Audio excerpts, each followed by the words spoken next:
기도하겠습니다. 하나님 고맙습니다.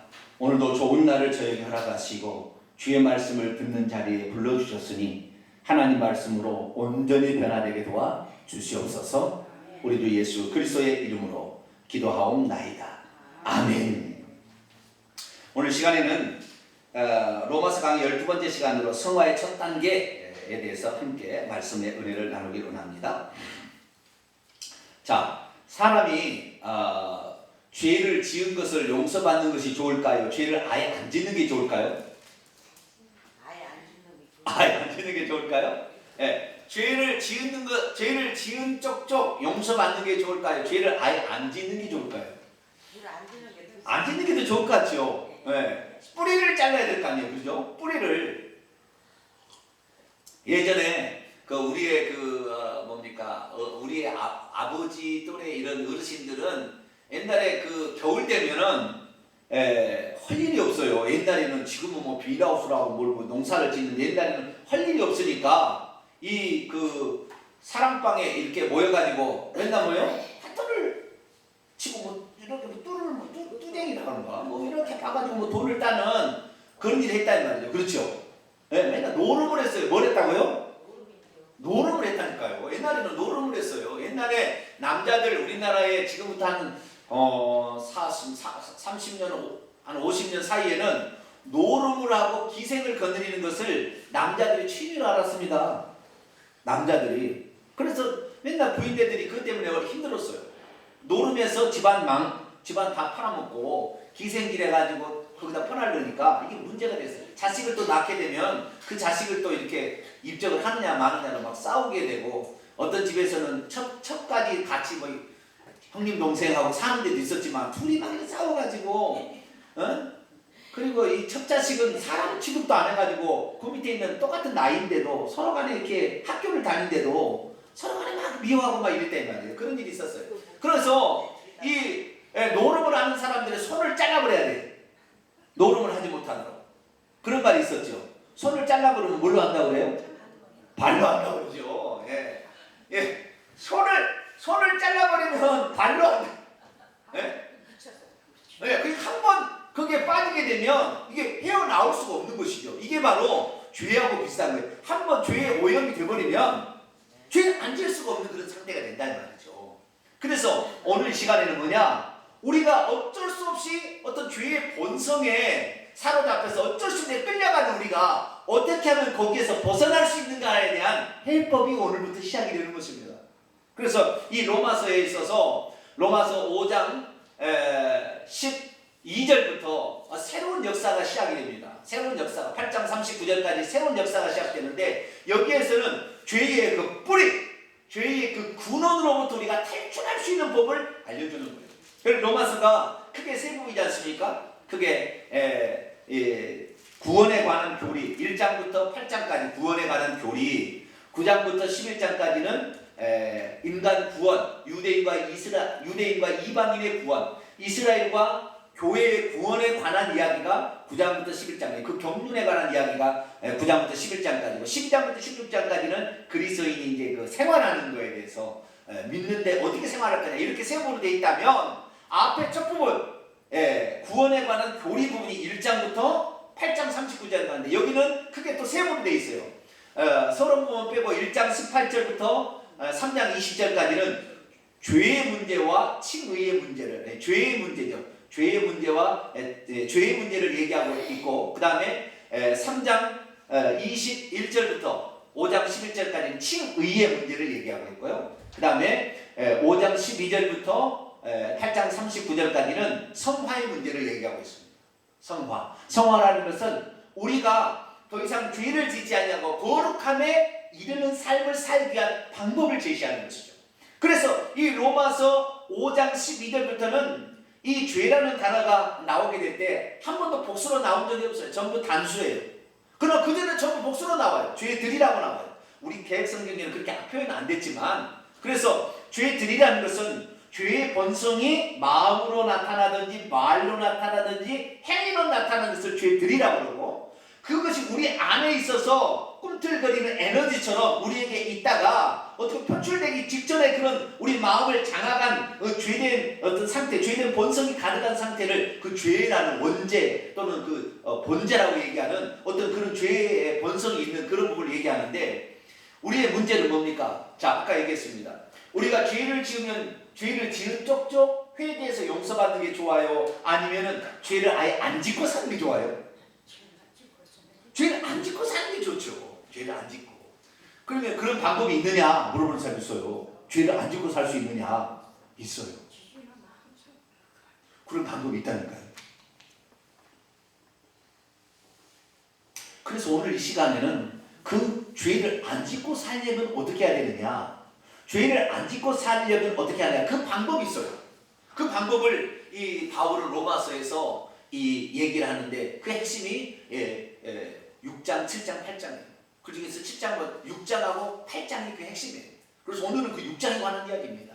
그래서 우리는 과연 어떻게 하면 이 죄된 본성에서 탈출하여 해방받아서 죄를 짓지 아니하고 살 수 있는가? 자, 결론부터 얘기하자면요, 죄를 짓지 아니하고 살려면 우리의 노력이 필요합니다. 뭐가 필요하다고요? 우리의 뭔가의 노력이 필요해요. 그냥 되어지지 않아요. 이 부분은 그냥 되어지지 않아요. 어떤 사람은, 많은 사람들, 특히 칼빈주의자들은 자기가 죄를 짓지 않는 것이 그냥 되어진다고 생각하는데 천만의 만만의 통떡이에요. 예, 그냥 노력 없이, 대가의 지불 없이 죄를 짓지 않고 살 수 있는 방법이 없어요.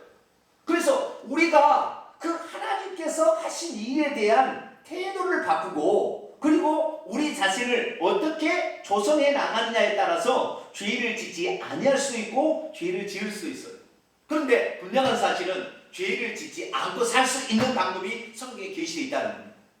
그렇다고 해서 그럼 죄를 하나도 안 짓고 살 수 있느냐? 그렇게 말할 수는 없겠죠. 사람은 때로는 실수도 하니까. 그러나 우리가 그렇게 될 수 있다는 사실 자체가 아주 중요한 거예요.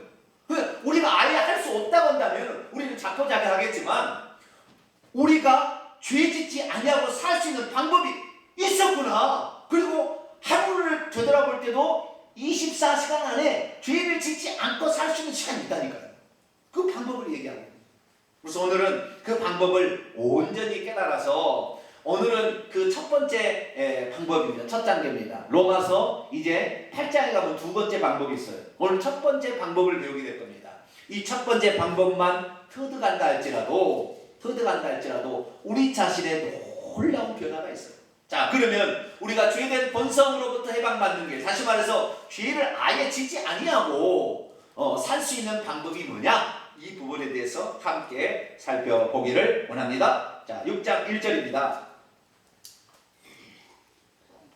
6장 1절부터 11절까지 말씀은 우리가 죄를 짓지 아니할 수 있는 근거, 다시 말해서 성화의 근거를 말하고 있는데, 성화의 근거는 5장 12절에서 5장 21절까지 나와 있는 것을 한 번 더 반복하는 것과 비슷합니다. 비슷한데 다른 어떤 이론적인 어떤 근거를 제시하는데, 어떤 그 비유를 통하여 말하는데, 세례라는 방법을 통하여 우리가 죄를 짓지 않고 살 수 있는 근거를 가르쳐 줍니다. 우리가 로마서 지난 시간에 5장 12절부터 5장 22절까지 두 사람에 관한 얘기를 들어봤어요. 한 사람은 누구였죠? 창조된 인간인 첫째 아담, 그 아담이라는 사람과 두 번째 태어나신, 그러니까 하늘로부터 오셔서 땅의 흙이 아닌 하늘로부터 오신 두 번째 사람 예수 그리스도, 둘째 아담이자 마지막 아담인 이 두 사람에 관한 이야기를 지난 시간에 우리가 들었습니다. 이 두 사람에게 키포인트가 있어요. 자, 우리가 태어날 때 엄마의 뱃속부터 태어난 육적으로 물려받은 것은 창조된 아담의 후손으로서 말미암아 지음받은 육적 탄생을 우리의 육신의 부모로부터 받지만, 둘째 아담인 예수 그리스도로 말미암아 새롭게 태어나는 것을 거듭남이라고 얘기를 했는데, 이 첫째 아담 하에서 태어난 모든 인간은 이미 첫째 아담이 범죄를 해봤기 때문에 그 범죄의 본성을 자기 안에 가지고 태어나기 때문에 죄를 지을 수밖에 없고 멸망으로 갈 수밖에 없어요. 그래서 첫사람 아담의 불순종으로 말미암아 죄가 들어오고, 죄로 말미암아 뭐가 들어왔어요? 사망이 들어왔어요. 죄도 이 땅에 없었고 사망도 이 땅에 없었는데 아담이 범죄함으로 말미암아 죄가 들어오고 사망이 들어와서 모든 사람 위에 사망이 왕노를 하고 죄가 왕노를 했다는 거예요. 그런데 둘째 사람이자 마지막 아담이 예수님이 뭐하러 오셨느냐? 첫째 아담에 속하여서 죄에게 종노를 하고 있고 사망에게 종노를 하고 있는 인간을 구출해내기 위해서 예수님께서 하나님께서 그 아들이 되어서 예수님으로 이 땅에 오셔가지고 이 첫 번째 사람이 지었던 죄값을 지불을 해버렸어요. 죄값을 대신 내줘버렸어요. 그러니까 죄값을 받지 않아도 되는 거예요. 그 죄값을 지불했던 것을 뭐라고 하느냐? 이것을 구속이라고 합니다. 뭐라고 한다고요? 구속. 죄값을 대신 지불해버렸다라는 것입니다. 그래서 이 죄값을 지불함으로 말미암아 우리를 본성은 변하지 않았는데 죄값을 지불함으로 우리를 의롭다 칭함을 받는 인간으로 만들었어요. 그것을 말하면 칭의인이라고 합니다. 그래서 우리가 칭의인이 된 거죠. 그런데 예수 그리스도의 그 구속이 칭의인을 만들었다 한다면 이제는 예수 그리스도께서 오셔서 우리에게 주시려고 했던 또 하나가 한 가지가 있어요. 또 하나가. 그 또 하나가 뭐냐? 그것은 하나님의 생명입니다. 하나님의 생명. 자, 요한일서 5장을 봅니다. 요한일서 5장 11절로 12절. 요한일서 5장 11절로 12절. 393쪽이나 4쪽에 있습니다. 아직 있습니다. 시작. 또 증거는 이것이니 하나님이 우리에게 영원한 생명을 주신 것과 이 생명이 그의 아들 안에 둘째 아담 안에 있대. 자, 12절 있습니다. 시작. 아들이 있는 자에게는 생명이 있고 하나님의 아들이 없는 자에게는 생명이 없느니라. 여기에 있느니란 말은 원문에 그게 안 돼 있어요. 이 번역을 정말 정확히 했어야 되는데 아들을 가진 자에게는 생명이 있고 뭐라고요? 아들을 가진 자는 생명이 있고 하나님의 아들을 가지지 않는 자는 생명이 있고. 그러니까 이 예수님이 이 땅에 오셔가지고 두 가지를 하려고 했는데 하나는 지은 죄로 말미암아 밖으로 나타난 결과들이 죄들인데 이 죄들을 없애기 위해서 피를 흘리신 부분이 하나 있다고 한다면 또 한 부분은 하나님의 생명을 우리에게 공급해가지고 생명이 사망을 이겨서 죄를 이길 수 있도록 하는 또 하나의 부분이 있는 거예요. 그래서 예수님이 이 두 가지를 이뤘다는 거예요. 그래서 한 사람이 둘째 아담이 오신 것은 뭐냐면 이 두 가지를 다 해결하는 거예요. 그래서 첫째 아담이 범죄하기 전에는 피가 필요 없었죠. 왜? 범죄하지 않았으니까. 죄값이 필요 없으니까. 그 다음에 첫째 아담이 지어지긴 지어졌으나 하나님의 생명이 그 안에 있었어요? 없었어요? 없었어요. 그러니까 첫째 아담의 상태에서는 죄를 짓지 않을 때 피도 필요 없었지만 하나님의 생명은 필요했다는 거죠. 그런데 하나님의 생명을 먹기 좋게 생명 나오기의 실과 형태로 먹으라고 했지만 아담이 먹기 전에 죄를 지어버림으로 말미암아 예수님은 먼저 오셔서 우리의 죄값을 해결해야 될 필요가 생긴 거예요. 그래서 하나님께서 피를 흘리기 위해서 사람이 되셨습니다.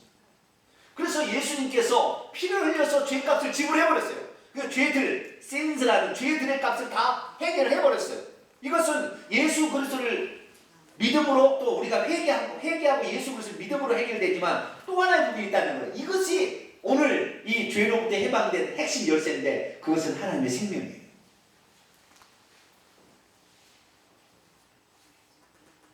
이 하나님의 생명을 우리가 너무나 과소평가하고 있는 것입니다.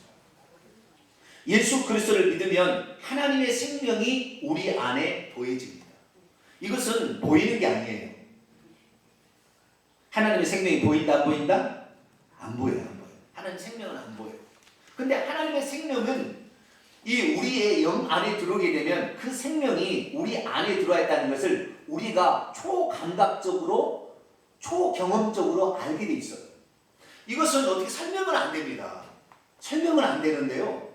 내가 하나님의 자녀인지 아닌지는 이 말씀을 들으면서 우리가 알게 돼 있어요.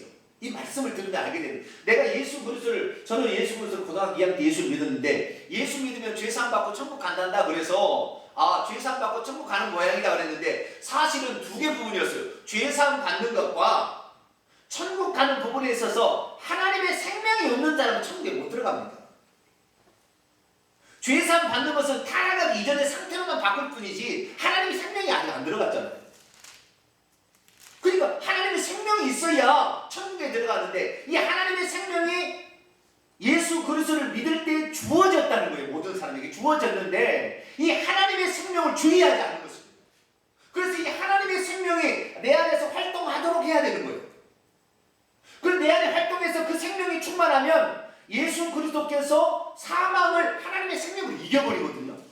부활이라는 게 그건 거예요. 사망을 생명이 이기는 거예요. 그동안에 뭐예요? 모든 사람은 다 생명이 사망에 잡혔어요. 왜? 죄로 말미암아 사망이 왕노를 했기 때문에 사망에 사잡혔는데 예수님 오셔가지고는 그 생명이 죽었지만 다시 살아나 버린 거예요. 그래서 사망을 이길 수 있는 가장 큰 능력이 뭐냐? 이게 생명이. 할렐루야. 이 생명에 대해서 우리가 주의하지 못한 거예요. 이 예수 믿으면 그냥 죄사함 받고 천국 간다 이게 아니라 예수 믿으면 너가 죄사함 받을 뿐만 아니라 네 속에 하나님의 생명이 들어와서 죄와 사망을 이기고 천국에 들어간다. 이 말을 넣어줬어야 되는 거죠. 그러니까 하나님의 생명이 그렇게 큰, 어마어마하게 큰 피조물을 이기는, 사탄은 피조물인데 피조물을 이길 수 있는 창조주의 능력이 생명의 능력이고 그 생명의 능력이 우리 안에 들어왔다는 거죠. 그래서 이 둘째 아담으로 말미암아 새로운 세계가 열렸다는 거예요. 새로운 세계가. 죄들에 대해서 피로 해결할 뿐만 아니라 죄 자체를 이길 수 있는 새로운 세계가 열렸으니 이것이 하나님의 생명이에요. 할렐루야. 그래서 오늘 본문만 해도 이 생명이라는 단어가 나옵니다. 그래서 이 생명을 우리가 얼마나 큰 생명인가, 그리고 이 생명이 내 안에서 활동할 수 있도록 자리를 마련해 드려야 됩니다. 항상 이 생명이 있긴 있으나 이 생명도 우리의 의지에 따라서 이 생명이 강해질 수 있고 약해질 수 있어요. 그런데 결국 어떻게 되냐면요, 이 생명에게 내 자신이 자리를 내주지 않는다고 한다면 이 생명도 소멸되거든요. 소멸된다는 것은 결국에 이 생명이 왕노를 하지 못하고 사망, 죄와 사망에게 사로잡혀가지고 죽어버리고 끝나는 사람이 있다는 거예요. 이것이 생명으로 다시 살아나기 위해서는 이 생명이 활동할 수 있도록 우리 안에서 그 공간과 생각을 집어넣어줘야 돼요. 자, 우리가 구원받는 게요, 여러분 예수 그리스도를 믿으면 하나님 여기 생명이 있다는데 생명이 눈으로 보입니까? 안 보입니까? 안 보여요. 이것은. 그런데 이 생명은 어떠냐? 이 생명은 어떻게 사람에게 전달되냐면 이 말씀으로 전달이 되는 거예요. 뭘로 전달되냐고요? 이 말로 전달돼요. 말로. 그거 말을 우리가 이해함으로 그렇구나라는 우리의 동의가 있는 거예요. 영적인 동의가 딱 있는 거예요. 영적인 동의. 그렇구나라는 영적인 동의가 있을 때 그때 생명이 우리에게 딱 들어오는 거예요. 이건 보이지 않는 세계에 일어난 일입니다. 그 생명이 딱 들어오게 되면 내가 하나님의 자녀가 되었구나라는 확신이 들게 돼 있어요. 그런데 이 생명의 능력에 대해서 우리가 과소평가하고 이 생명의 능력에게 우리 자신을 내주지 않으므로 계속 죄와 번성이 막 드러나서 예수 그리스도를 믿었어, 이미 죄사함을 받았으나 또 죄의 번성이 일어나서 막 내가 죄를 지니까 나는 어쩔 수 없네, 나는 죄인이네, 나는 지옥 가야 되겠네, 이렇게 하다가 망하는 거예요. 그런 게 아니라니까. 이건 아니라니까. 물론 사람이 죄를 지을 수 있지만 우리 안에 들어있는 생명의 능력이 큰지 몰라요. 이거 주려고 예수님 오신 거예요. 이거 주려고. 내가 그 생명을 주려고. 생명을 주려고 한다. 그렇죠. 예수님이 하나의 꿈이면은 내가 모든 사람을 위해서 속전, 죄값을 지불하기 위한 것으로 죄들의 값을 지불하기 위해서도 왔지만 내가 너에게 생명을 주러 왔다는 거예요. 자, 요한복음 3장 16절 잘 아는 말씀을 읽어볼까요? 이 생명에 대해서 공부를 하려면 요한복음하고 요한 1서를 공부하면 이 생명에 대해서 잘 알 수 있습니다. 이 생명에 관하여 처음부터 끝까지 다 얘기하고 있어요. 오직 생명만 얘기하고 있어요. 자, 요한복음 3장 16절 같이 읽어봅시다. 시작. 하나님이 세상을 이처럼 사랑하사 독생자를 주셨으니 이는 그를 믿는 자마다 멸망치 않고 영생을 얻게 하려 하십니다. 여기 보세요. 예수님을 믿는데 생명을 얻는다고 했어요? 죄사함을 받는다고 했어요? 죄사함 얘기는 안 해요. 여기서는 얘기 안 해요. 요한복음은 생명 얘기하는 거예요. 또 다른 부분이에요. 또 다른 부분. 아시겠죠? 여기서는 그를 믿는 자마다 죄사함을 받는 이런 얘기 안 해요. 예수님은 요한복음은 하나님의 아들로서 생명을 주시러 이 땅에 오신 둘째 아담이시다. 그 얘기하는 거예요. 그러니까 요한복음의 각도는 마태, 마가, 누가복음 각도하고 전혀 다른 것입니다. 마태, 마가, 누가복음은 예수님이 우리의 죄를 위한 속전, 죄값을 지불하시기 위해서 화목제물로 오셨다. 그렇게 얘기하지만 이 요한복음은 그게 아니에요. 하나님이 이 땅에, 아들이 이 땅에 오신 것은 하나님의 생명을 분배해 주려고 왔다는 거예요. 분배해 주려고. 어떤 사람? 그분이 생명을 주시는 이라는 것을 믿는 사람에게 그 순간 그의 영속의 생명이 어떤 텔레파시는 아니에요. 정직한 영의 흐름으로 쏙 들어가는 거예요. 그건 어디냐? 그것이 바로 하나님과 예수님이 하나인 것처럼 우리와 예수님이 하나라는 것은 그 하나님의 영을 우리가 받게 되면 그 생명으로 하나라는 얘기입니다.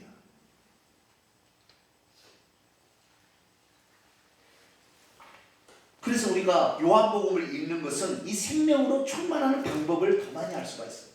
나중에 이제 요한복음 강의를 조금 더 이제 또 과거에 한 일이 있습니다만은 요즘에 제가 이제 들어와서 얘기하는 거 보게 되면은 저도 놀라요. 왜요? 하나님께서 너무나 많은 은혜를 주셔가지고 저도 놀라고 있어요. 그 전에 공부했던 것이 이제는 다 짜매져져서 착착착착 맞춰져서 가요. 그러니까 우리가 진정 알아야 될 것이 뭔지를 정확히 알려주시는 것이죠. 이 복음을 정확히 알아야 되는데 이 복음이라는 것은 죄사함만을 얘기하는 것이 아니라 생명도 얘기하는 거예요. 그래서 우리가 예수 그리스도를 믿으면 죄사함을 받습니다. 생명을 얻습니다. 라고 말하는데 그 생명은 눈에 보이지 않아요. 그러나 영은 느끼는 거예요. 영은 느끼는 거예요. 이 초자연적으로 아는 거예요. 그래서 이렇게 아는 거예요. 오늘 이 말씀을 듣게 될 때 그 느낌이 확 여러분의 다가기를 축원합니다. 처음에는 그것이 적게 느껴지나 시간이 지나는 이로써 내 생명이 많이 있으면요 쉽게 말해서 씨앗을 떨어뜨리는데 그 밭이 물기가 있어 촉촉하면 씨앗이 잘 나듯이 이 밭이 메마르고 황폐해 있고 죄로 막 물들어 있으면 하나님의 생명이 씨앗이 떨어져도 잘 안 되는 거예요. 그런데 이 생명이 그 안에 있다는 것은 생명은 곧 물인데 이 물로 충만해 있으면 하나님의 영으로 생명으로 충만해 있으면 씨앗이 떨어지면 바로 발화를 하는 거예요. 바로 발화하는 거예요. 그래서 막 생명의 열매가 나오는 거죠. 우리는 그런 자가 되길 바랍니다. 자, 그러면 이 하나님의 생명이 우리 안에서 활동함으로 결국에 죄를 짓지 않는 것입니다. 결론은 그거예요. 하나님의 생명이 우리 안에 활동을 하게 되면 생명이 죄를 이겨버려요. 생명은 사망을 이긴다겠죠? 그런데 이 사망은 죄로 말미암아 나타나는 열매잖아요. 죄가 우리를 지배하게 왕노하게 되면 사망이 왕노를 하게 되는데 생명은 사망하고 비까비까 하는 것이 아시겠죠? 생명은 사망하고 비까비까 하는 것. 죄라는 것은 의로움이나 뭐 그런 거하고 비까비까 하는 것이죠. 그런데 이 사망을 생명이 이김으로 말미암아 죄까지 이겨버려요. 그래서 이것은 상당한 어떤 노력이 필요합니다. 어떤 노력의 첫 번째 부분은 우리의 이해를 바꾸는 거예요. 생각을 바꾸는 겁니다. 이 생각을. 그전에는 뭐요? 나는 어쩔 수 없이 죄를 지을 수밖에 없구나 라고 생각하고 포기해버린 생각에서 아니구나! 이 생명의 능력으로 우리가 죄를 이길 수가 있구나라는 생각의 전환이 필요한 거예요. 이 생각의 전환. 그 다음에 우리의 행동의 전환이 필요합니다. 그래서 생각의 전환까지는 그렇게 노력은 필요하지 않지만 이 생각의 전환하는 것이 상당히 어려운 문제더라고요. 내가 보니까 사람이 여기까지 잘 안 가. 생각이 이 생각의 전환이 딱 이루어지면 그때부터 달라지기 시작하는데 이 생각의 전환이 먼저 필요하고 두 번째는 행동의 전환이 필요합니다. 자, 그 문제를 오늘 얘기하고 있습니다. 자, 6장 1절부터 이제 전반적인 상황을 이해하셨으라고 봅니다. 그런데 우리가 무슨 말을 하리요? 은혜를 더하게 하려고 죄에 거하겠느냐? 죄를 인격화시키면 사탄이고요. 은혜를 인격화시키면 예수님이에요. 자, 은혜를 더하게 하려고 죄에 거하겠느냐? 예수 그리스도의 은혜가, 예수 그리스도께서 우리를 위해서 베푸신 은혜가 풍성하게 하기 위해서 일부러 죄를 짓겠느냐? 죄에 머물러 있겠느냐? 2절, 그럴 수 없습니다. 많은 사람이 이렇게 생각해요. 칼빈주의자가 이렇게 생각합니다. 어떻게 생각하냐? 나는 예수 그리스도의 믿음으로 말미암아 은혜를 받았으니까 죄를 지어도 그 은혜가 죄로부터 나를 해방시켜서 천국 보내줄 것이 것이라고 믿는 거예요. 아니, 우리의 노력이 필요한 것인데 이 노력을 없애버려서 인간의 그거를 이 부분을 책임을 없애버리고 그냥 자동적으로 되는 것처럼 만들어놨다고. 이게 잘못된 것이고, 두 번째는 뭐냐? 은혜가 더 풍성하게 되려면 내가 죄를 지어야 은혜가 더 풍성한 거 아닙니까? 우리 생각하고 죄를 지는 사람도 있다니까요. 그리스도의 공로가 더 뛰어나려면 우리가 죄인일수록 더 뛰어날 거 아니냐. 그럼 죄를 지는 사람도 있다니까요. 그 사람 그다 지옥 가는 거예요. 그럴 수 없어요. 왜 그러냐면 이제 얘기합니다. 죄에 대하여 죽은 우리가 어찌 그 가운데 살리요. 여기도 원문에 그렇게 안 되어 있습니다. 죄에게 죽은 우리가 어떻게 그 안에서 더 살겠느냐 이렇게 되어 있어요. 죄에 대하여가 아니라 죄에게 자체, 그 죄 자체에게 죽은 우리가. 자, 우리가 내 안에 들어온 생명, 하나님의 생명, 영원한 생명, 아버지의 생명, 죽일 수 없는 생명, 사망이 정복할 수 없는 생명이 예수 그리스도를 믿을 때 우리 안에 들어오는 것인데, 이 우리 안에 들어오게 될 때 이 생명이 활동하게 하려면 어떻게 되냐면은 죄를 짓고 살았던 나의 옛사람이 예수님과 더불어 십자가에 같이 죽었다고 생각을 전환해야 돼요. 생각을. 이를 여긴다, 계산한다, 로키마조라고 쓰는데요. 그렇게 계산을 해야 돼요. 그렇게 생각을 해야 돼요. 그렇게 우리의 생각을 바꿔야 된다는 것입니다. 이것이 1절부터 11절까지 말씀의 핵심입니다. 자, 그러면 그것이 어떻게 우리가 그러면은 우리의 죄 짓기를 좋아하고 죄의 본성이 우리에게 나타나면 어쩔 수 없이 따라가던 우리 자신이 어떻게 죽었느냐? 그것은 예수 그리스도와 연합함으로 그렇게 됐다는 거예요. 다시 말해서 예수 그리스도께서 십자가에 못 박혀 죽고 부활한 그 사건이 우리가 예수님과 같이 십자가에 죽고 같이 부활했던 것으로 여기라는 거예요. 이것이 영적 원리입니다.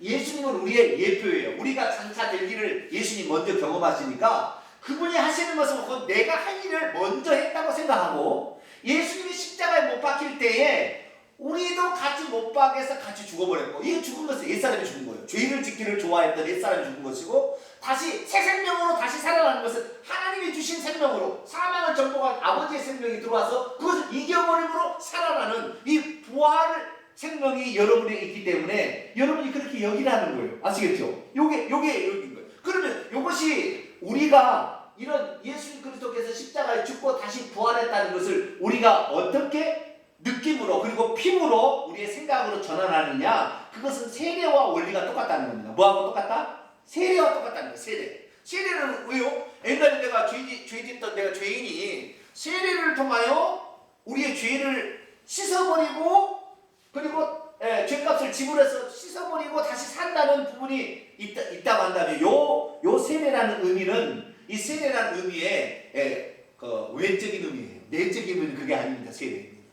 그 세례의 의미가 크게 두 가지가 있는 거예요. 하나는 죄를 씻어낸다, 죄를 사한다는 측면이 있지만, 하나는 연합이라는 연합. 그리스도와 함께 죽고 함께 다시 산다라는 연합이 있는 거예요. 그래서 세례를 할 때는 반드시 침례를 해야 돼요. 나중에 혹시 저희 교회가 교단에서 나가게 된다고 한다면 그때는 저는 침례를 줄 거예요. 근데 지금은 그렇게 침례를 줄 수가 없어요. 교단법에 저촉되면은 그거 가지고 막 2단 3단 얘기하거든요. 그래서 지금은 침례를 줄 수 없으나 침례가 성경적이에요. 성경적이 아니라 성경입니다. 성경적이 아니라 단 한 번도 성경에서는 침례라는 말을 안 쓴 적이 없어요. 세례라는 단어는 모두가 다 침례라고 돼 있지 세례라고 된 적이 없어요. 왜 그럼 침례를 줘야 되느냐? 침례는 어떻게 하냐면 물속에 퐁당 집어넣다가 꺼내는 거예요. 이게 물속에 장사를 지내고 너는 죽었다는 거예요. 너는 죽었다. 장사를 지내고 다시 살리는 거예요. 이게. 그 침례를 통하여 나의 옛사람은 죽고 새 생명으로 다시 내가 살아났다. 둘째 아담의 생명, 첫째 아담의 생명은 죽어버렸고 둘째 아담의 생명으로 다시 살아났구나. 이것을 경험하고 눈으로 보게 하기 위한 것이 세례입니다. 세례. 그래서 우리가 이 세례를 통하여 우리가 죄 사함을, 죄들의 결과들에 대한 대가는 없어졌지만, 씻어져서 없어졌지만, 또 하나 나의 옛사람이 죽고 하나님의 생명으로 다시 살아나구나. 이 사실을 알려는 거예요. 자, 3절입니다. 그래서 무릇 그리스도 예수 예수 안으로 지경입니다. 무릇 그리스도 예수 안으로 세례를 받아버린 이미 동사 직설법 과거 세례를 받은 우리는 그의 죽으심 안으로 세례를 받은 것인 줄 알지 못합니다. 그러니까 예수님을 믿게 되면 그분이 죽으실 때 우리들도 함께 같이 연합에 같이 죽었다고 믿으라는 것입니다. 아시겠죠? 네, 그렇게 믿으라는 거예요. 자, 4절 읽습니다. 시작. 그러므로 우리가 그의 죽으심 안으로 세례를 받음으로 그와 함께 장사되었나니 이는 아버지 영광으로 말미암아 그리스도를 죽은 자 가운데 살리신 같이 우리로 또한 생명의 새로움 안에서 행하게 하려 합니다. 여기 4절 아주 중요한 말들이 나오죠. 장사되었, 장사. 매장되었다는 매장. 왜요? 예수 그리스도께서 예수 그리스도께서 십자가의 죽으심으로 부활한 것처럼 우리도 세례를 통하여 옛사람이 죽고 매장되어버리고 다시 살아난다 이거라. 특별히 이 새 생명 가운데에서 새 생명은 이 잘못된 번역이에요. 생명의 새로움이에요. 원문에 보면 뭐라고요? 생명의 새로움. 이 새로움이라는 단어를 보게 되면 새로움이라는 건 질적인 새로움이라는 말이 있고 양적인 새로움이란 시간적인 새로움이라는 두 가지 단어가 있습니다. 새롭다는 말도 보라 새 것이 되었도다 라고 얘기했을 때 그 새 것이 질적으로 새로운지 시간적으로 새로운지 우리가 원문한 새 포도주는 새 부대에 넣어야 된다 할 때 그 새라는 말도 이것이 질적으로 새로워진 것인지 시간적으로 새로워진 것인지 알아야 돼요.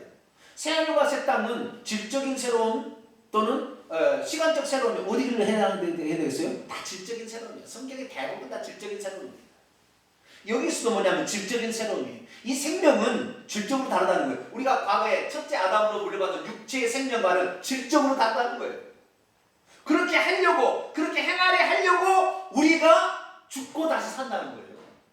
이것이 바로 세례고 이것이 예수 그리스도를 믿는 거예요. 예수 그리스도를 믿으면 예수 그리스도의 죽음 안으로 들어가서 함께 죽었고 예수 그리스도를 믿으면 새 생명 가운데 생명의 새로움으로 예수님이 살아났듯이 우리들도 그렇게 살아난다. 그렇게 여기라는 것입니다. 자, 5절 좀 더 설명이 나갑니다. 왜냐하면 만일 우리가 그의 죽으심과 같은 모양으로 연합한 자가 되었으면 또한 그의 부활과 같은 모양으로 연합한 자가 될 것이다. 미래예요. 직설법 미래 중간대 디포입니다. 이게 뭐냐면은 그 영향이 부활과 함께 우리가 연합한 자가 될 것이다라는 것은 미래에 이어질 일인데 이것이 나도 그런 영향 하에 있는 것이에요. 예수님만 그런 것이 아니라 예수님만 그런 게 아니라 우리도 똑같이 그런 영향을 받는다 그런 거예요. 중간대 디포라는 말은 그런 말인데요. 그런 영향을 우리가 받는다는 거예요. 여기 연약한 자가 되었다는 말도 원문에는 그렇게 안 나와 있어요. 함께 자란다 그런 거예요. 그러니까 원문을 지켜보세요. 만일 우리가 그의 죽으심에 닮은 꼴에 같이 자라는 자가 되었다면 또한 더욱 그의 부활에 닮은 모양에 같이 자라는 자가 앞으로 될 것이다. 이렇게 되는 거예요. 그러니까 여기에서는 되어버렸다 아니에요. 여기도 중요한데 칼빈주의와 좀 다른 것입니다. 이미 우리가 그분과 이제 자라기를 그분과 연합한 자가 된다는 말은 그분과 함께 그 생명으로 자라기를 시작했다 그런 말이에요.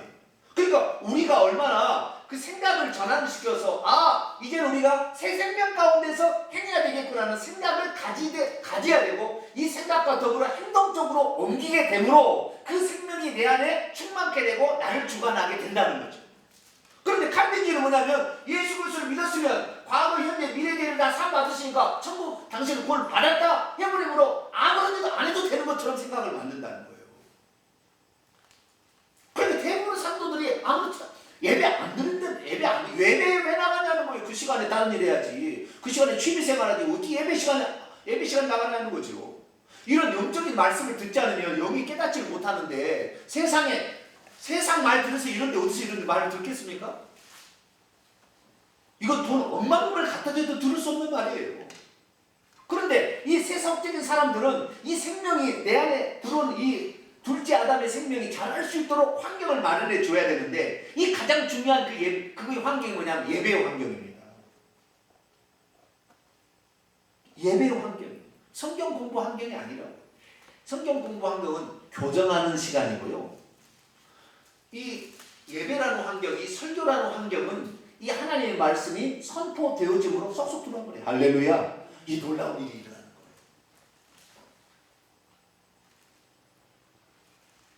그래서 우리는 그때부터 예수 그리스도를 믿을 때부터 이 생명이 자라기 시작한다. 예수님도 이 땅에 오셔가지고 자랐다고 그러잖아요. 응? 아기로 태어나서 자란 것처럼 우리의 생명도 자라야 돼요. 자라서 30세가 돼야 천국에 들어가는 거예요. 근데 자라지 아니었는데 어린아이의 생명, 그 태어난 상태로 그냥 뭡니까? 핏덩이 상태로 놔둬도 구원 받는다고 생각, 핏덩이 상태로 놔두고서 젖도 빨도 못하고 나중에 허벅지가 죽어버려요. 그런데 이 핏덩이 상태로 놔둬도 지금 회개도 안 해도 구원 받는다고 해버리니 이게 당연히 지옥 가는 것입니다. 교회 다닌다고 천국 가는 게 아니에요. 우리가 원문을, 성경 원문을 조금만 알았어도 우리 선조들이, 우리 믿음의 선배들이 성경 원문을, 헬라어에는 원문을 좀 몰랐던 것이 가장 큰 문제였다고 저는 생각이 됩니다. 원문을 조금만 더 알았어도 우리가 잘못된 길로 가지 않았을 텐데 라는 생각이 들어요. 저는 그래서 요즘에는 헬라어가 이게 얼마나 고마운지 몰라요. 헬라어가 너무 고마워요. 세상에 우리가 알지 못했던 영적 비밀들이 헬라어 속에 다 들었는데 세상. 왜 헬라어로 하나님이 이 성경 말씀을 기록하라고 그랬을까요? 네?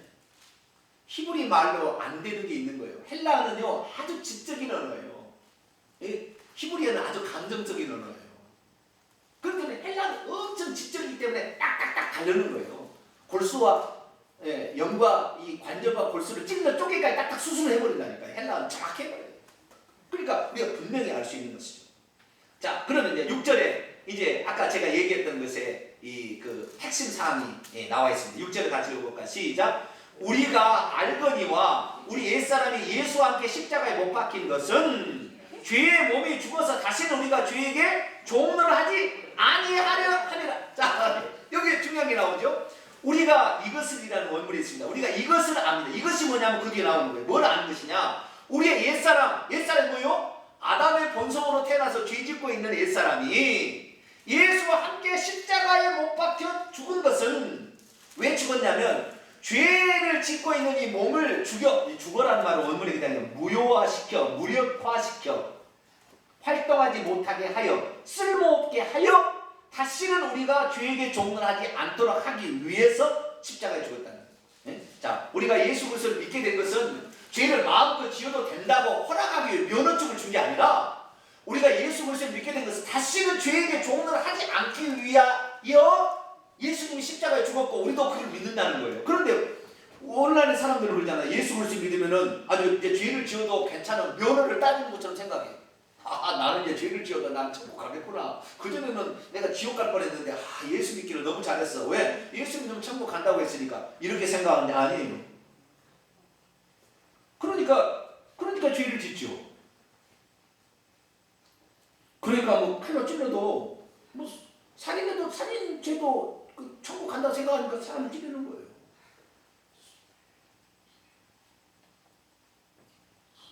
그러니까 이 원래 이 성경을 예수 그리스도를 딱 믿을 때 이 사실을 알고 출발을 했더라 한다면 5년 10년이 지나면 생명이 얼마나 자랐겠어요. 그런데 이 사실을 모르고 예수 그리스도를 믿으니까 그것도 칼빈주의 교리를 배워버리니 성경하고 엉뚱한 데를 가고 있는 거죠. 우리는 새 생명 가운데서 행하게 되기를 축원합니다. 우리가 그렇게 됐다는 거예요. 그래 예수님이 십자가에 못 박혀 죽은 것은 우리의 죄 사함을 위한 것은 피 흘림이고 이 죽음과 부활은 또 다른 세계예요. 피 흘림은 죄 사함이지만 죽고 다시 사는 것으로 우리 옛사람이 죽었구나. 이 사실을 알라는 것입니다. 이는 7절 죽은 자가 죄에서 벗어나 의롭다 하심을 얻었기 때문이다. 죽어야 다시 사는 것입니다. 그런데 이것을 죽이지 않으니까, 옛사람을 죽이지 않으니까 새 생명이 힘을 쓸 수가 없는 거예요. 만일 8절 우리가 그리스도와 함께 죽었다면 또한 그와 함께 살 줄도 믿어야 된다는 거예요. 이는 그리스도께서 죽은 자 가운데서 살아나셨으며 다시 죽지 아니하고 사망이 다시 그를 주장하지 못할 줄 아는 것처럼 우리가 예수 그리스도를 믿으면 죄가 다시 우리를 주장할 수 없다. 왜? 우리는 예수님과 함께 십자가에 죽었으니까. 자, 실체는 시체는 죄를 짓고자 하는 욕망이 있을까요, 없을까요? 응? 죽었어요. 시체가 막 죄를 짓고자 하는 욕망, 미움, 식기가 막 나올까요?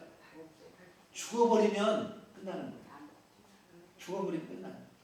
죽어버리면 죄값도 물을 수 없다는 거 아시죠? 죄를 지어도 그 사람을 죄를 잡으려고 막 수사하는데 그 사람이 자살해 죽어버리잖아요. 그럼 그 사람은 정죄할 수 없어요. 죽어버리니까. 자살해 죽으면 바로 지옥입니다. 이 세상에서 정죄하지 못하면 바로 지옥에 쏙 떨어져버려요. 그렇지만 그런 방법을 택한 사람이 한둘이 아닙니다.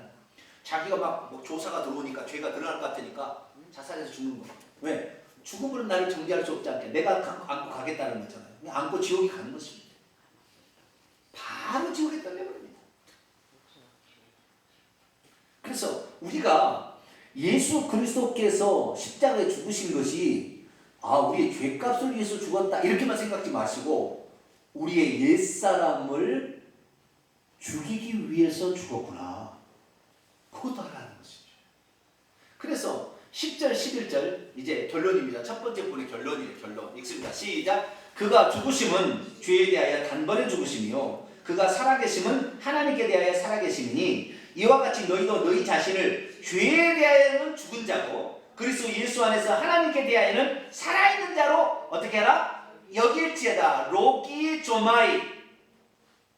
로그라는 말은 이론적 논리, 이성, 그 다음에 말씀이라는 말인데요. 이런 논리적으로 생각적으로 그렇게 로기조마이 그렇게 여기라는 것입니다. 이 오마이라는 말은 중간대입니다. 그것이 그렇게 여기면 너에게도 영향을 미친다는 거예요. 자, 우리의 옛사람은 죄에 대해 어떤 사람으로 여겨야 돼요? 죽어버렸다. 이렇게 시체다. 나는 죄를 지을 수 없다. 이제 왜? 시체니까. 그런 생각에 여기라는 거예요. 그리고 하나님께 대해서는 이제는 하나님의 나라와 교회를 위해서는 열심을 품고 주님을 섬기는 또 다른 새로운 생명을 내가 살아난 자로 여기라는 거예요. 이 죽음을 경험하지 않는 자가 이 옛사람이 죽었다는 것을 모르는 자가 열심을 품게 되면 독이 됩니다. 교회에서 망가집니다. 교회가 완전히 망가져버려요. 그거 아주 투기로 하는 열심이거든요. 그거. 그렇기 때문에 전부 망가져버려요. 교회가. 우리는 이걸 철저히 제가 배경하기 위해서 말씀하기 때문에 우리는 열심을 품고 주님을 섬겨도 내가 그리스도와 함께 죽었다는 이 부분에 대해서 알고 열심을 품고 주님을 섬겨야지 그렇지 아니하고 열심히 품고 섬겨서 구원받기 위해서 그런 사람이 있다고요. 그 구원 아니에요. 구원은 이미 내 영이 예수님의 영과 딱 하나 돼서 그 생명이 내 안에 딱 들어오는 순간 그 생명으로 말미암아 이미 구원에 들어가 있는 상태예요. 사실. 그래서 행동으로 보이지 않아도 이미 구원 받은 것입니다. 그러나 하도 우리가 옛사람이 덜 죽었기 때문에 날마다 그 사람이 죽었다는 것을 우리가 스스로 자기에게 얘기를 해서 강화를 시킴과 동시에 나는 이제 새 생명 가운데 행하는 존재라고 일부러 행동을 보임으로 더 하나님께 가까이 나가는 것이지 행동을 꼭 보여야 구원을 받는 게 아니에요. 그래서 구원은 믿음과 행위인 거예요. 행위는 내가 구원으로 바로 가고 있는 것인지 아닌지를 확인해 보는 도구에 불과한 것입니다. 그래서 내가 행위를 많이 했다고 천국에서 상급을 많이 받으리라고 생각은 안 해야 됩니다. 왜? 하나님의 판단은 오후 5시에 1시간만 일해도 한 데나리를 주더라는 거죠. 그럼 먼저 믿은 것은 뭐냐? 이 생명의 안에서 행하기 때문에 먼저 믿은 것은 그것을 기쁨으로 하고 봉사를 하는 거예요. 그러면 저는 더 많이라고 생각하지만 어떤 사람은 우리가 괜히 예수 빨리 믿었네. 나중에 정말 예수 믿다고 회개하고 탁 천국 갈 걸 이 생각하는데 그 사람은 천국 가면 개털고 다 쓰고 있어요. 아무것도 없어요. 천국은 영원토록 누릴 영화가 있는데 죽을 때 한층 어떻게 하다가 털컥 해가지고 그런 사람은 거의 없지만 있다 할지라도 불쌍한 거예요. 우리는 지금부터 알아서 내년에는 열심을 품고 주님을 섬기게 되길 축원합니다. 날마다 죽음에 넘기면서 해야 되는 거예요. 그렇지 않으면 내가 살아나기 때문에 인간적인 모임이 돼버리고 투기가 이런 모임이 돼버리는 거예요. 그게 잘못된 거예요. 자, 12절부터 이제 23절까지 말씀은 1절부터 11절까지 한 얘기에 조금 더 나아갑니다. 이 1절부터 11절까지는 우리가 거룩함에 이룰 수 있는 근거를 얘기했는데 근거는 뭐냐면 그리스도와 함께 우리가 죽어버렸고 죄를 지을 수 있는 우리의 본성이 죽어버렸고 그리고 다시 그리스도와 함께 살았기 때문에 그 새 생명 가운데 행함으로 말미암아 우리가 죄를 짓지 아니할 수 있다는 이론적인 측면을 설명했다고 한다면 이제 12절부터 23절까지 실제적으로 그것이 나타나기 위해서는 어떻게 해야 되느냐 행동적인 측면에서도 필요하다는 거예요. 아까 1절부터 11절에 우리의 생각을 바꾸는 거예요. 생각을. 나는 죽었구나. 나의 죄 짓기를 좋아하는 옛사람은 죽었구나. 그러나 새 생명 살아났구나. 이 생각이 전환이 필요하다 한다면 이제 12절부터 23절까지 그 생각이 전환이 일어났으니까 행동으로도 그렇게 옮겨야 된다는 거예요. 행동으로도. 어떻게 행동해야 되냐. 결론부터 얘기하면요. 죄를 그래도 죄된 본성이 육체가 아직까지 있으니까 죽기 전까지 있으니까 이것이 또 일어날 거라는 거예요. 또 시체인데 또 살아날 거라는 거예요. 막 살아나려고 할 때는 어떻게 해야 되냐. 우리가 이 죄의 사욕을 좇지 말고 이거 따라가지 말고 우리가 새 생명 가운데 있으니까 우리 몸을 절대 이 죄에게 내주지 말고 이제는 생명 하나님께 내주라는 거예요. 우리의 지체를 계속 이쪽으로만 내주고 이쪽으로 내주지 말라는 거예요. 죄 짓기를 좋아하는 데는 절대 내주지 말고 이제 이것이 우리의 노력입니다. 이건 하나님이 대신해 주는 게 아니에요. 절대 죄가 욕망이 다시 일어나려면은 내가 죽었어. 내가 죽었는데 너 죄 왜?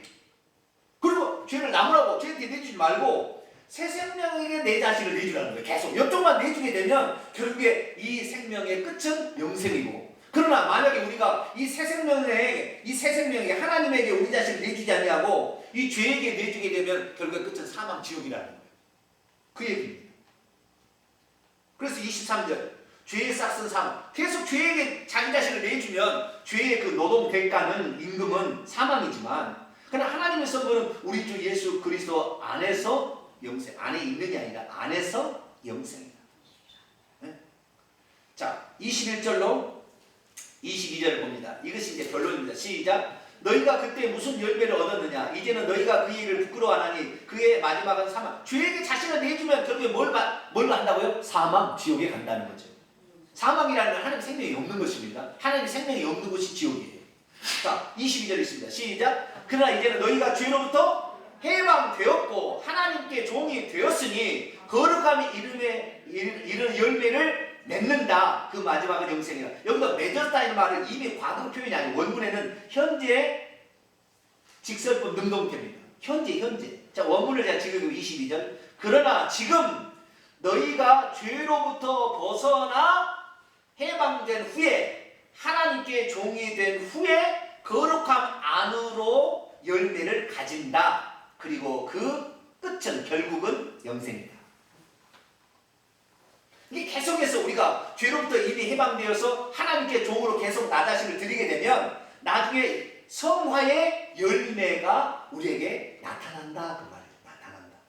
가져버려서 영생이 끝나는 게 아니라 그게 나타난다. 가진다. 그래서 그 마지막 끝에 보면 영생이 기다리고 있다는 거죠. 그럼 어떻게 해야 되느냐? 우리 자신의 생각을 우선 바꿨고요. 두 번째는 뭐냐? 우리의 행동을 죄에게 내주지 말고 누구에게 내줘야 돼요? 생명에게 내줘. 우리 안에 드는 생명. 이 생명이 곧 생명한테 내준다는 것은 하나님께 내준다는 말이에요. 왜? 하나님은 생명이니까. 내가 곧 길이요 진리요 생명. 나를 가진 자는 생명이 있고 나를 가지지 않는 자는 생명이 없다. 내가 이 땅에 온 것은 이 생명을 너에게 죄사함을 주란다면 요한복음 안 나와요. 생명을 주란다. 자, 그러면 그 비밀을 알아보자. 12절. 그러므로 너희는 죄가 너희 죽을 몸에 지배하지 못하게 하라. 명령입니다. 지배하지 못하게 하라. 왜? 몸의 사욕을 순종하지 않도록. 네? 죽을 몸에 지배하지 못하도록 하라. 어떻게 합니까? 그러면은 또한 너희 지체를 불의의 무기로 죄에게 내주지 말고 오직 너희 자신을 죽은 자 가운데 다시 살아나는 것 같이 하나님께 드리되 너희 지체를 의의 무기로 하나님께 드리라는 것입니다. 죄가 너희를 주장하지 못하느니 왜? 우리는 옛사람이 그리스도와 함께 죽어버렸으니까. 주장하지 못하느니 이는 너희가 율법 아래 있지 않냐고 의리 아래 있습니다. 율법 아래 여러분 이게 참 재밌는 말인데요. 이 주장하는 말은 주관한다는 말인데 다스린다는 말이거든요. 죄가 우리를 주장하지 못한 나는요 그 로마서 6장 14절의 말씀에 아주 충격을 받았어요. 죄가 너희를 주관하지 못한다는 말을 성경에 나와 있더라는. 아니 그전에 내가 보니까 아무리 내 예수를 믿어봤지만 죄가 나를 주장하더라고요. 죄가 나를 주관해. 그래서 나도 죄한테 나를 넘겨서 죄를 짓더란 말이죠. 그런데 여기 성경 말씀 나는 이 로마서 6장 14절이 커다란 충격이었어요. 그러고 봤더니 죄의 몸은 옛사람의 몸이었고 이것이 그리스도와 함께 십자가에 죽어버렸더라고요. 그러니까 안 돼. 죄가 나를 주관할 수 없겠구나라는 사실하는. 그러니까 내 자신을 새 생명이 가진 새 사람에게 내 자신을 드려야 되는데 옛사람에게 내 자신을 주니까 죄가 나를 주관하고 있었어요. 그런데 새 생명 가운데 내 자신을 내주면 죄가 나를 주장할 수 없고 생명이 나를 주장하니까 죄로부터 벗어날 수가 있었는데 이쪽 측면은 누가 얘기하는 사람이 있나요? 교회 가면은 예수 믿으면 죄 사함한다고 그러지 예수 믿으면 새 생명으로 죄를 이긴다는 얘기 안 하잖아요. 그러니 이런 일 있나? 어찌 이런 일이 있나? 그런데 율법 아래 있는 사람은 뭡니까? 지금 제가 얘기하는 이 은혜예요. 이게 은혜의 법입니다. 이게 복음입니다. 그런데 율법은 뭐요? 죄를 지으면 사망이요. 아니 죄를 지으면은 어떤 그 징계를 받고 의를 행하면 무슨 선한이라고 복을 받는다. 이것만 있을 때는 늘 그것이 판단 기준이 되기 때문에 우리는 내 삶을 되돌아보면 죄를 많이 지면 나는 지옥 가게 생겼어. 이렇게 했다가 또 어느 날은 또 열심히 주의를 또 하고 예배 드리고 막 성령 충만하고 기도 많이 하고 빡시게 하고 하면은 나는 천국가게 될 것 같아. 이렇게 맨날 왔다 갔다 한다는 거예요. 그런데 이것이 아니라는 거예요. 이 복음 얘기 아니고 새 생명 가운데 우리에게 내드린다면 우리가 죄를 주관할 수 없는 더 높은 경지가 있는 거예요. 그러니까 율법 아래 있는 사람 맨날 자기가 뭐 행동을 달아봐가지고 못했으면 너는 지옥이라는 거예요. 그 다음에 행동을 하면 너는 천국이라는 거예요. 그런데 이 은혜의 법 아래 오는 사람은 그거에 상관없이 내 안에 이 하나님의 생명이 있으니까 내가 이 생명으로 해야 되게 난 이 생명이 있으니까 이제 하나님의 자녀가 되었고 이 생명을 발전시키고 건강하게 만들게 되면 난 영생이 있구나 생각해서 죄에 빠져도 금방 돌아오는 거예요. 막 거기 죄에 낙심하고 이러지 않아요. 막 자기를 막 정죄하고 확대하지 않아요. 이 새 생명 가운데 있는 사람. 그런데 어찌하리요? 15절.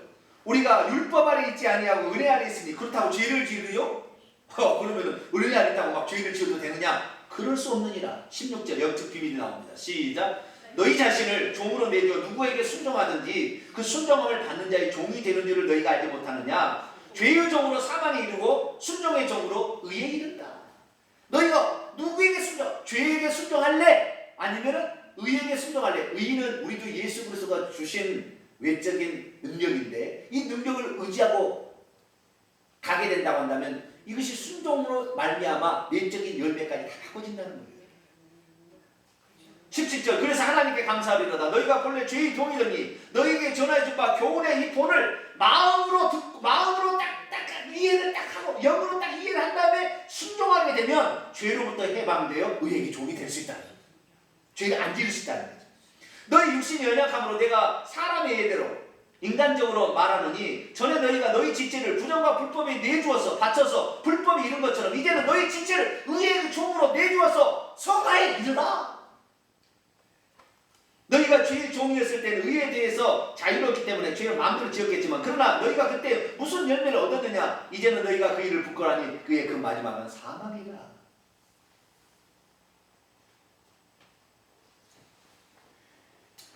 이해 안 되는 부분 없으시죠? 더 원문을 지게 하면 더 많은 의미가 있는데 시간이 많이 가서 핵심 포인트를 제가 얘기했으니까 자 요약합니다. 죄를 안 짓고 사는 방법이 있다 없다? 있다. 그러나 그건 자동적으로 된다? 아니다. 그럼 어떻게 해야 되냐? 두 가지가 필요하다. 오늘 첫 번째 단계는 두 가지가 필요하다. 하나는 뭐냐? 생각을 전하는 거예요. 생각. 나의 옛사람. 죄 짓기를 좋아하는 옛사람은 십자가에 못 박혀 죽어서 시체다. 나는 죄를 지을 수 없게 생겼구나. 주님의 믿음으로 말미암아 하나님의 생명이 내게 공급되듯이 이 생명으로 살면 나는 죄 가운데 생활하지 않을 수 있구나. 죄가 너를 주관하지 못하는구나. 할렐루야. 이 놀라운 비밀이 있어. 생각을 전환을 시키라는 거고. 그런 죄를 통해요. 여러분, 제가 이 주의 종이요, 날마다 죄 짓고 살면 설교도 못해요. 힘들어해서. 그리고 설교를 해도 거짓이 나갑니다. 듣는 사람도 그걸 알아요. 이 지도자는 이 영적 비밀을, 이 생명의 성령의 법을 모르면 날마다 성도들을 율법으로 잘했으면 칭찬을 못했으면 책망만 하고 있어요. 이렇게. 정죄만 하고 있어요. 그게 안 돼요. 우리 생각을 전환해도 두 번째는 의도적으로 죄에게 나 자신을, 그렇다고 해서 자, 죄가 죽었으니까 죄의 몸이 죽었다고 선언하는 것이지 죄가 죽었다고는 하지 않아요. 죄는 얼마든지 다시 또 살아날 수 있어요. 그러니까 그 다음부터는 우리 행동의 변화가 필요하다는 거죠. 죄에게 나 자신을 내주지 말고 자꾸 내 안에 있는 생명이 원하는 이것을 계속 내주라는 거예요. 하나님께 내주라는 거예요. 그래서 의의 종이 되면 결국에 영생을 결국에 끝에 가서 얻게 되고 열매를 얻게 되겠지만, 생명을 받았어도 계속 죄에게 나 자신을 내주기 시작하면 이 생명은 계속 소멸돼서 지옥 간다 이 말이에요. 우리 자신을 어떻게 내주느냐 아주 중요합니다. 그건 우리가 판단하는, 우리가 먼저는 나의 죄를 좋아하는 내 몸은 죽었다. 나는 이제 하나님께만 내줄 것만 있다. 그럼 저는 질병한테도 잘 안 내줘요. 잘. 질병한테도 안 내줍니다. 왜 질병한테 내줍니까? 죄에게도 안 내주고요. 사망에도 안 내줄 거예요. 네. 나는 오직 그리스도, 우리의 구원자 되신 예수 그리스도, 할렐루야. 그분에게만 내주리라 결단하고 살면, 새 생명 가운데 행하게 되면 죄를 안 짓고 살 수 있어요. 그렇게 되기를 주 예수 그리스도 이름으로 축원합니다. 기도하겠습니다. 하나님 감사합니다. 오늘 죄를 짓지 아니하고 살 수 있는 놀라운 변화와 그 방법에 대해서 우리가 들었습니다.